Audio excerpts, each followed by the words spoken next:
নমস্কাৰ এই মুহূৰ্তত আহি পৰিছে সন্ধিয়াৰ কেইবাটাও গুৰুত্বপূৰ্ণ খবৰ আৰু এনে ধৰণৰ খবৰসমূহ নিতৌ চাবৰ কাৰণে চেনেলটো সাবস্ক্ৰাইব কৰি ভিডিঅ'টোত এটা লাইক কৰি দিব। এই মুহূৰ্তত জনাইছো এটা গুৰুত্বপূৰ্ণ খবৰ কুৰবানী দিলে জেলত ভৰাই দিয়াৰ হুংকাৰ বিজেপিৰ মন্ত্ৰীৰ। ঈদৰ প্ৰাক্ষণতে বিজেপি নেতাই মুছলমানক দিলে এই ভাবুকি কুৰবানী দিলে জেলত যাব লাগিব মুছলমান। ঈদৰ দিনটোতে মুছলমানক জেলত ভৰোৱাৰ হুংকাৰ দিছে বিজেপিৰ মন্ত্ৰীয়ে।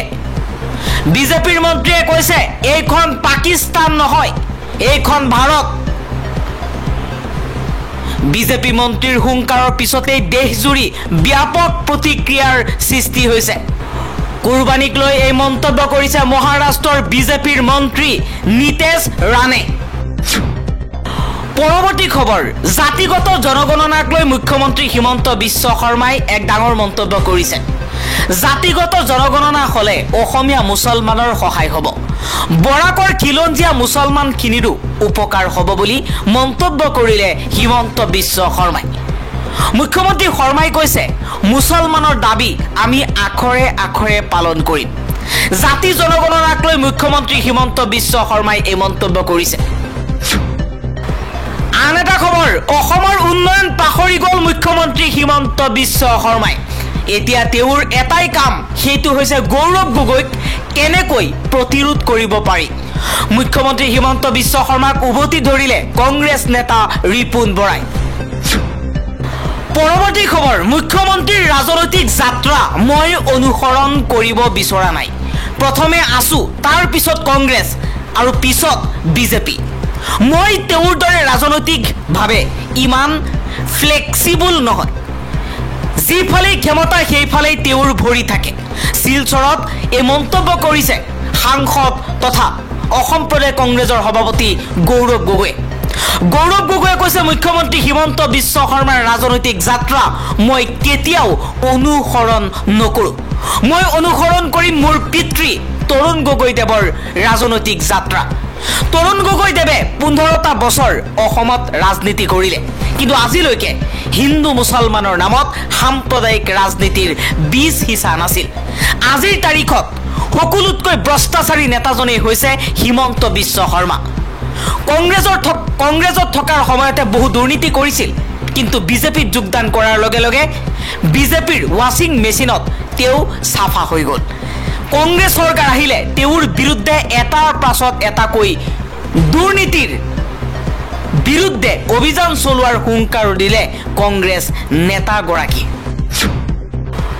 পৰৱৰ্তী খবৰ ফেচবুকত আপত্তিজনক মন্তব্য দিয়া লোক এতিয়া বিপদত পৰিব। 2000 ফেচবুক একাউণ্ট পৰীক্ষা কৰা হ'ব। এটা এটাকৈ বিচাৰি উলিওৱা হ'ব আপত্তিজনক কমেণ্ট কৰা লোকক।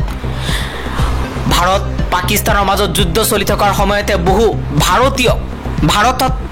ভাৰতত থাকি বহু লোকে পাকিস্তানক সমৰ্থন কৰিছিল আৰু মুখ্যমন্ত্ৰী হিমন্ত বিশ্ব শৰ্মাই নিৰ্দেশনা দিছিল যিসকলে পাকিস্তানক সমৰ্থন কৰিব তেওঁকে গ্ৰেপ্তাৰ কৰা হ'ব। অসমত প্ৰায় 80জনতকৈও অধিক লোকক গ্ৰেপ্তাৰ কৰা হৈছে।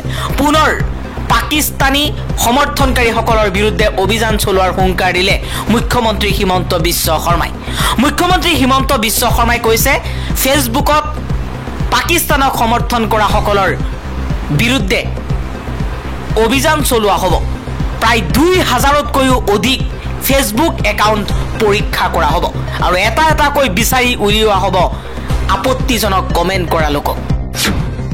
আন এটা খবৰ বিদেশীৰ নামত স্বদেশী ভাৰতীয় নাগৰিকৰ ওপৰত চৰকাৰে যি ধৰণে বৰ্বৰ অত্যাচাৰ চলাই আছে তাৰ প্ৰতিবাদত অহা 7 জুন আৰু 11 জুনৰ প্ৰতিবাদী কাৰ্যসূচী সফল কৰিবলৈ সহযোগিতা কামনা কৰিছে আমছুৱে।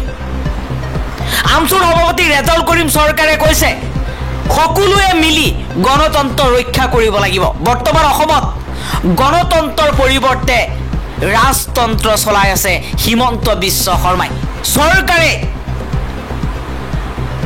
স্বদেশী লোকক বিদেশী সজাইছে। গতিকে সংখ্যালঘু মুছলমান হোৱাৰ বাবেই ইমান অত্যাচাৰ কিয় কৰা হৈছে অসমৰ সংখ্যালঘু মুছলমানৰ ওপৰত, তাক লৈ প্ৰশ্ন কৰিছে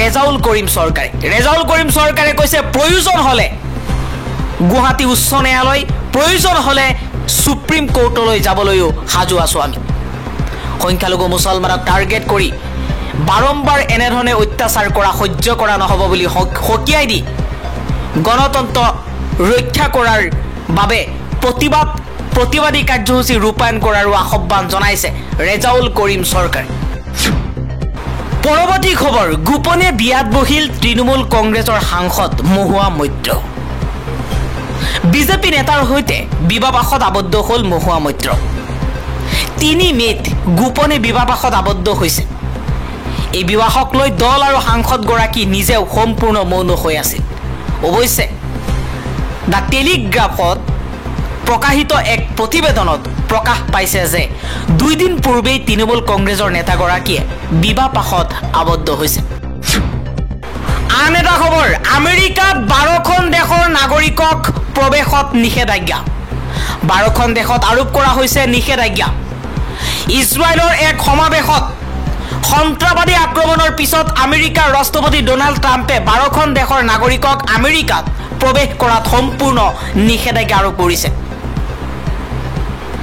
আল জাজিৰাৰ মতে আমেৰিকাত প্ৰৱেশ নিষিদ্ধ কৰা দেশসমূহৰ ভিতৰত Afghanistan Chad Congo Equatorial Guinea Eritrea Haiti Iran Libya Myanmar Somalia Sudan আৰু ইয়েমেন হোৱাইট হাউছে আৰু 7খন দেশৰ নাগৰিকৰ ওপৰত কঠোৰ ভ্ৰমণ নিষেধাজ্ঞা আৰোপ কৰিছে অহা সোমবাৰৰ পৰা কাৰ্যকৰী হ'ব ট্ৰাম্পৰ এই নতুন নিৰ্দেশনা এই সন্দৰ্ভত এক বিবৃতি ট্ৰাম্পে কৈছে যে ৰাষ্ট্ৰীয় নিৰাপত্তা আৰু আমেৰিকাৰ জনসাধাৰণৰ স্বাৰ্থ সুৰক্ষিত কৰাৰ বাবে এই পদক্ষেপ ল'বলগীয়া হৈছে ট্ৰাম্পে স্পষ্ট কৰি দিছে যে শেহতীয়াকৈ কলৰাডত ইজৰাইলী সমৰ্থক সমাৱেশত হোৱা আক্ৰমণে তেওঁ কঠিন সিদ্ধান্ত ল'বলৈ বাধ্য কৰাইছে তেওঁ লগতে দাবী কৰিছে যে এনে কাণ্ডই প্ৰমাণ কৰে যে বৃহৎ সংখ্যক বিদেশীৰ প্ৰৱেশ দেশৰ বাবে কিমান বিপদজনক হৈ পৰিছে ট্ৰাম্পে লগতে কৈছে যে ইউৰোপত যি হ'ল সেয়া আমেৰিকাত হ'বলৈ দিয়া নহ'ব কিছুদিন পূৰ্বে ইজৰাইল পেলেষ্টাইনৰ সংঘাতৰ মাজতে আমেৰিকাৰ কলৰাডত ইজৰাইলৰ শান্তি সমদলত আক্ৰমণ চলোৱা হৈছিল দেওবাৰে এফবিআইয়ে নিশ্চিত কৰিছে যে বোল্ডাৰ চহৰত সংঘটিত হোৱা ইহুদী বিৰোধী কাণ্ডটো পৰিকল্পিত সন্ত্ৰাসবাদী আক্ৰমণ এসপ্তাহ পূৰ্বে ৱাশ্বিংটন ডিচিত ইজৰাইলৰ দূতাবাসত এজন যুৱকে এক অনুষ্ঠানৰ সময়ত আক্ৰমণ চলাইছিল আক্ৰমণকাৰী ইলিয়াছ ৰড্ৰিগেজে দূতাবাসৰ 2জন কৰ্মচাৰীক গুলিয়াই হত্যা কৰিছিল এনে পৰিস্থিতিত আমেৰিকাই 12খন দেশত আৰোপ কৰা নিষেধাজ্ঞা গুৰুত্বপূৰ্ণ মন কৰিবলগীয়া যে 2017 চনত প্ৰথম কাৰ্যকালত ট্ৰাম্পে মুছলমান সংখ্যাগৰিষ্ঠ 7খন দেশৰ নাগৰিকক আমেৰিকাত প্ৰৱেশ নিষিদ্ধ কৰিছিল এই দেশসমূহৰ ভিতৰত আছিল Iran Iraq Libya Somalia Sudan Syria আৰু ইয়েমেন